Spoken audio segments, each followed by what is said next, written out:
Hey guys, welcome back to another video, and in today's video we're doing the Shrine of Secrets review for the 19th of January 2022. I hope you're all doing well, and I think we're just going to get started. I don't really have anything else to say other than the double blood point thing. Well, it's not double blood points, but it's like 1.5 times blood points.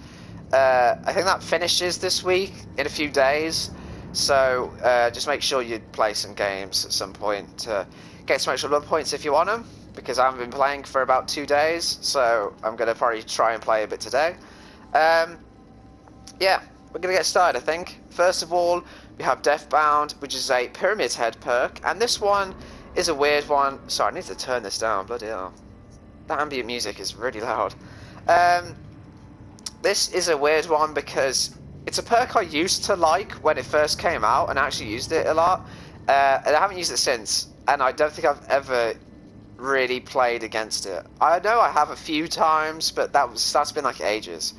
So when a survivor heals another survivor for a health state at least 32 meters away from you, the survivor doing the healing as well as the survivor is being healed scream, which reveals their location for a period of time. I think it's like a minute maybe, and then they both suffer from the oblivious status effect when they are further than 16 meters apart. So basically, people say if it's like one of the situations where they go to the corner of the map and they heal each other, whoever performs the healing action will scream, so you'll know where they are in like the little bubble thing.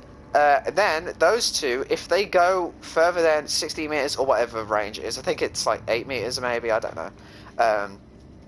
If they go a certain distance away from each other within the 60 seconds, then they both get oblivious. So it basically forces them to stay together, which I think could be kind of cool. I like that idea. It's like the concept of it, I like the idea that they have to stay together and they are literally death-bound, because if they go further apart, then they'll both suffer for it. But I don't know, I just think survivors being together is actually not great for the killer, because that means they'll both just get on a gen, and yeah, because then they can both get on a gen and then the gen gets done fast, or they can find other people and then that person gets healed twice as fast because there's two people. Some people, honestly, the main thing I think is that people aren't really bothered and they'll just go the distance anyway. Oblivious is only for 60 seconds, which, to be fair, it's a long time, but I think a lot of people, people have aura reading perks these days, and Oblivious does not hide the killer's aura. That's undetectable, that does that.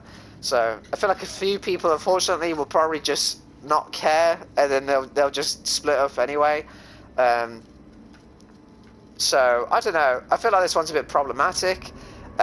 Again, it's a really cool concept, and on paper it sounds really good, having an effect that has to keep them together at all times.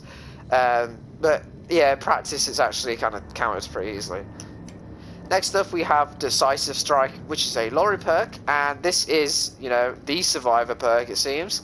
Basically, I won't linger on this for too long because I feel like people know what this is, but basically, if you're getting tunneled, and the killer downs you and picks you up within 60 seconds of you being unhooked, then you can get a skill check, you can hit it, you can stun the killer, and you run away, basically. It's a second chance perk. If you get tunneled right off hook, as long as you don't touch a gen, or heal yourself, or cleanse totems, or salvo, or anything like that, as long as you, just run away the things, then if you get picked up, then you can hit a skill check to run away, stun the killer, and you get a second chance. Yeah.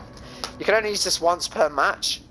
Also, if you want to save your DS, if you do get picked up and the skill check comes up, if you don't press anything, and you just let the skill check just go around, it doesn't use it up. So if you feel like you're going to get good time from your second health state, second hook state, sorry, then, you can save it, but I don't know, and you just have to be really confident, I guess, that that's going to happen.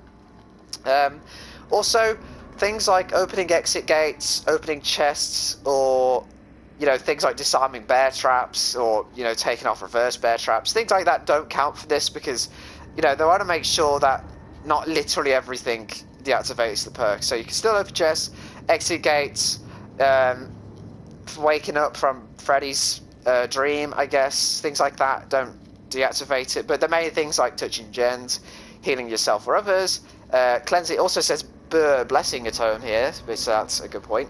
Saboing a hook and also unhooking others. Yeah, that will turn it off. So if you get picked up and it's turned off because you've done one of those things, then the skill check does not come up and you'll probably be tunneled. So yeah. So yeah, other than that, again, it's a great perk. Obviously, it's yeah. Don't really talk so much about it.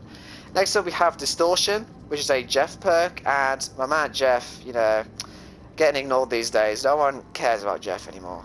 So you start the trial with 3 tokens, and then whenever your aura would be shown to the killer, Distortion activates and uses a token. After the next 6 seconds, which I think goes up to 9, I can't remember from the top of my head, or maybe 10. While Distortion is active, you do not leave scratch marks and your aura is not shown to the killer. Also says Distortion does not activate when you are in a dying state or in a trap, which is interesting. Yeah, I think this one is okay. I use this from time to time because killers these days use barbecue, nurse is calling, I'm all ears, whatever thing, retribution, you know. So there's a lot of aura reading perks now.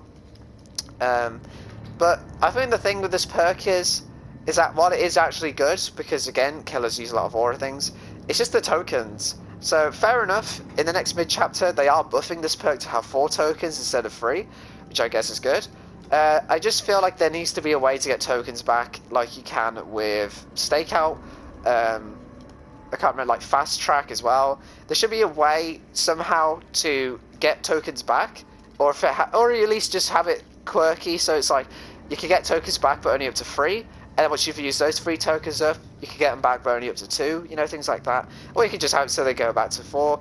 I've proposed they do it so like when you escape a chase, because the point in this perk is to be stealthy, so it rewards you for being a little bit bold sometimes, and then in return you get to be stealthy again, I guess.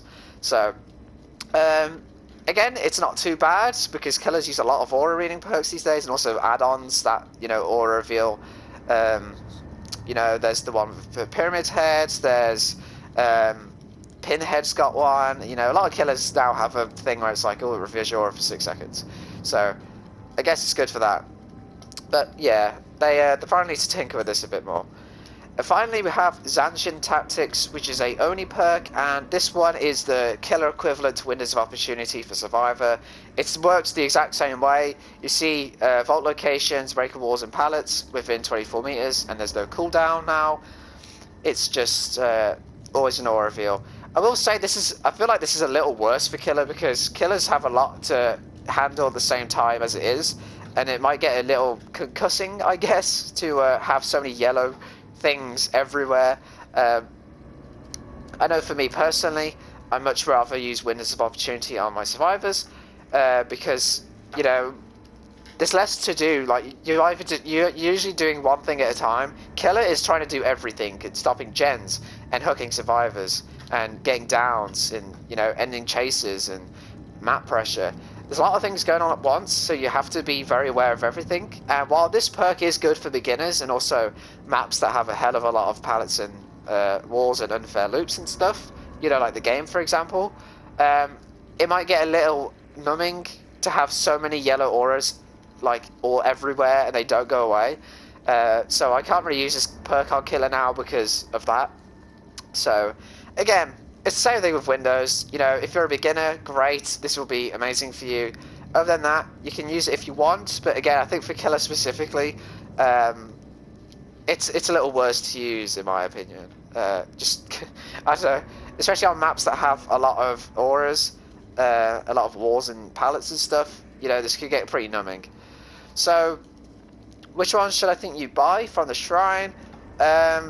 Probably DS. I'll say DS because, again, tunneling is still a thing, and while I am an advocate for tunneling because I understand it has to happen sometimes, I also know that it's a pain in the ass, so this will help a little bit. Although do keep in mind that killers, you know, it's 2022 now, so most killers, I would say, or, you know, decent amount of killers, know how to work around this perk to still get what they want without getting the stun.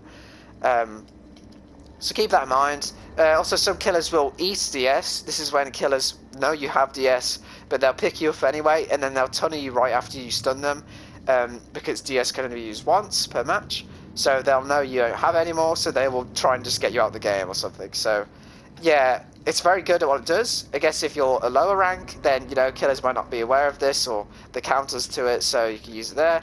Other than that, killers, you know, will either just brute force their way through the stun, and they'll eat it, or, you know, they'll just play around with it and slug you, or, you know, if you try and slow vault, then they'll down you, so they don't have to force it, you know what I mean? So, keep that in mind.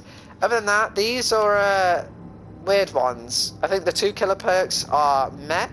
Deathbound especially is not very good. I don't really know what killer specifically would benefit from this. I'm not sure why you would really use this. Zanshin, if you're a beginner, sure. Other than that, I don't know, I'm not really a fan of it.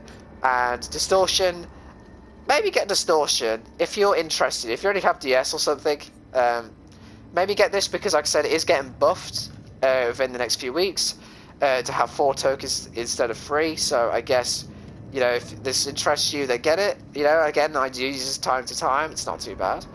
But it's up to you. DS is the main one, I would say. So guys, that's going to do it from me. I hope you enjoyed, and I will see you in the next one.